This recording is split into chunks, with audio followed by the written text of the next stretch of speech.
تو حضور پھر میں دوبارہ کب آؤں؟ تو امام حسن کہنے لگے بے اولاد ہے نا تو، استغفار کا وظیفہ بتایا نا؟ کہا ہاں۔ فرمانے لگے اب اس وقت آنا جب اللہ تجھے 10 بیٹے عطا کرے گا۔ کتنے؟ 2 4 نہیں، 10 ہی کہہ دیے۔ تو حضرت امیر معاویہ رضی اللہ تعالیٰ دیکھا، کہنے لگے حسن اتنا بڑا دعویٰ؟ آپ فرمانے لگے میں نے کہہ دیا نا تو اللہ فضل کرے گا۔ ہاں ہاں اللہ خیر کرے گا، خیر ہو جائے گی۔ وہ شخص کئی سالوں کے بعد آیا، کئی سالوں کے بعد، تو حضرت امیر معاویہ کو بھی ساتھ لایا، کہنے لگا حضور اللہ کے فضل سے اللہ نے 10 بیٹے عطا فرمائے، پورے 10 ہی اللہ نے دیے۔ تو حضرت امیر معاویہ کہنے لگے جناب بات تو آپ کی سچی ہو گئی، پر مجھے بھی بتائیں یہ وظیفہ کہاں سے لیا؟ فرمانے لگے قرآن پاک سے، سورہ نوح کی 10 11 12 آیت پڑھو۔ اللہ فرماتے ہیں تم استغفار پڑھو، میں تمہاری بیٹوں سے بھی مدد کروں گا، مالوں سے بھی مدد کروں گا۔ تو میں نے استغفار بتائی تھی اور قرآن میرے اللہ کا ہے، رب کا وعدہ جھوٹا ہو سکتا؟ فرمایا 10 بیٹے ملنے تھے، میں نے کہہ جو دیا تھا۔ اور میرے بھائیو یاد رکھیں، استغفار اللہ کی رحمت نازل کر۔ ایک ہوتا ہے خوف، ایک ہوتی ہے خشیت۔ خوف والے لوگ توبہ کرتے ہیں، خشیت والے استغفار کرتے ہیں۔ ایک ہوتا ہے خوف، ایک ہوتی ہے خشیت والے استغفار کرتے ہیں۔ نبی کریم علیہ السلام نے فرمایا میں دن میں 100 مرتبہ استغفار کرتا ہوں، دن میں۔ توبہ والا کہتا ہے کہ میں بھول گیا تھا، مجھے معافی مل جائے، اور خشیت والا کہتا ہے میرا یار ناراض نہ ہو جائے، وہ استغفار ہی کرتا رہتا ہے، وہ معافی حضرت رومی نے مثال دی ہے، فرماتے ایک عورت تھی تو بھیک مانگا کرتی تھی، ایک دن بادشاہ کے دروازے پہ بھیک مانگنے گئی تو بادشاہ کو پسند آیا، اس نے نکاح کر لیا۔ 20 کنیزائیں اس بی بی کے پاس تھی خدمت کرنے کے لیے، روٹی دینے کے لیے، کپڑا دینے کے لیے، لیکن وہ ہر وقت روتی رہتی تھی، ہر وقت روتی۔ ایک سمجھدار کنیز کہنے لگی کہ ملکہ آپ تیرا درجہ بہت بڑا ہے، تو ہر وقت روتی رہتی ہے، معافیاں ہی مانگتی رہتی ہے ہر وقت، کون سی ایسی نعمت ہے جو تیرے پاس نہیں؟ تو وہ کہنے لگی اس لیے تو روتی ہوں۔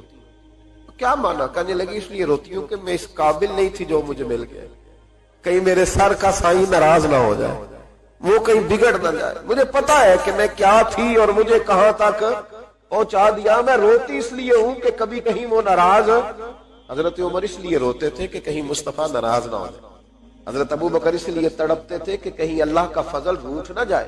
یہ جو مولا علی اپنے کمرے میں بیٹھ کے زور زور سے استغفار پڑھتے تو اس لیے نہیں کہ بڑے پاپ تھے جن کی معاذ اللہ معافی مانگتے تھے، اس لیے کہ رب رسول کہیں ناراض نہ ہو، خشیت تھی کہ جہاں ہم پہنچے ہوئے کہیں وہاں سے واپس۔ استغفار بندے کی اللہ سے صلح کرا دیتا ہے، بندے کی رب سے صلح ہو جاتی ہے جب استغفار۔ دیکھیں نا بڑی سادی سی بات ہے کہ 2 بھائی ناراض ہو تو بڑا کہتا ہے اس نے میری بے ادبی بڑی کی، تو چھوٹا اگر پاس آ جائے اور پیر پکڑ لے کہ چل یار معاف کر دے، تیرا بھائی نہیں۔ پتہ کیا ہوتا ہے؟ صرف معافی نہیں ملتی، ہاں صرف معافی نہیں، چھوٹے نے بے ادبی کر دی، بڑے کو تکلیف ہوئی، بات جب آگے بڑھی نا تو بڑے نے شکوہ کیا،